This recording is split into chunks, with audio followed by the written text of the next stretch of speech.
జై జవాన్ జై కిసాన్. ఈ రోజుకి 2 days అవుతుంది. ఈ వరి బంధంలో వాటర్ని మొత్తం కంప్లీట్గా తీసేశాను. ఎందుకంటే ఇప్పుడు నేను జీవామృతము రెడీ చేశాను. ఇక్కడ చూడండి.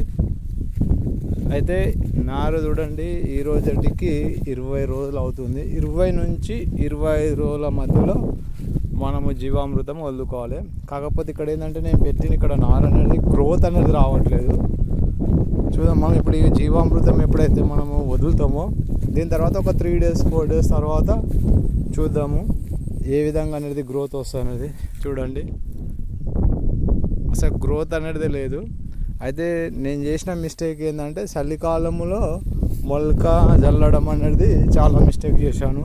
ఎందుకంటే ఆర్గానిక్ ఎవరైతే పంటలు పండిస్తారో వాళ్ళు మాత్రం ఇది తప్పకుండా ఆచరించండి. చలికాలంలో మాత్రము మొలక జల్లకండి.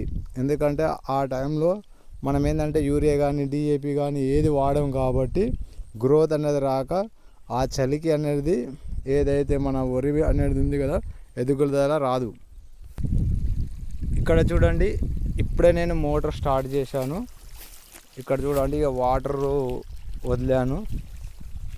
చూడండి, వాటర్ ఏది లేదు కాబట్టి ఇక్కడ చూడండి, నేను ఇక్కడ డ్రమ్ములు అనేది జీవామృతం రెడీ చేసి పెట్టాను.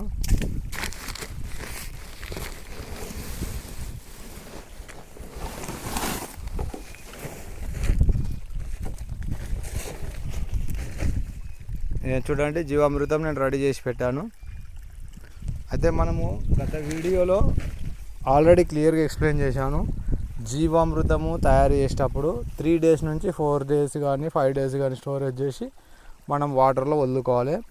ఈ జీవామృతంలో కావాల్సింది ఏంటంటే 10 kg పేడ, 10 kg గోమూత్రము, 2 కిలోల బెల్లము, 2 కిలోల శనగపిండి, పుట్టమన్ను మనకు అంటే తోచినంత 2 దోశలు 1 దోశను తీసుకొని వీటిలో మనము స్టోరేజ్ చేయాలి.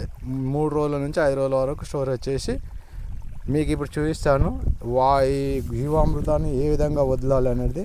ఇక్కడ చూడండి, ఇలాంటి పైపు ఉంటే మీకు చాలా బెస్ట్.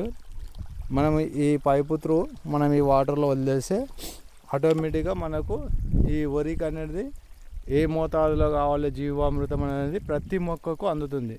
ఒక్కటి గుర్తుపెట్టుకోండి, జీవామృతం ఎప్పుడైతే మనము వాటర్లో వదులుతామో అప్పుడు కంప్లీట్గా వరిలో నీరు లేకుండా చేసుకోండి. ఆ విధంగా చేయడం వలన ఈ వాటర్ ఎప్పుడైతే మనము వదులుతామో అప్పుడు మనకు ప్రతి మొక్కకు అనేది జీవామృతము అందుతుంది. చూడండి ఫ్రెండ్స్, ఈ విధంగా మనం పైప్ వేసుకొని ఈ విధంగా మనం ఏంటంటే వాటర్లో ఈ విధంగా వదులుకోవాలి.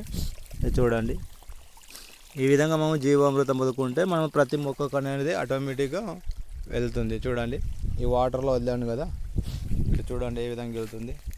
ఇప్పుడు వాటర్ ఏ విధంగా అయితే ఇట్లా వెళ్ళిపోతున్నాయో అట్లా ప్రతి మనకు మొక్కకు అనేది జీవామృతం అనేది వెళ్ళిపోతుంది.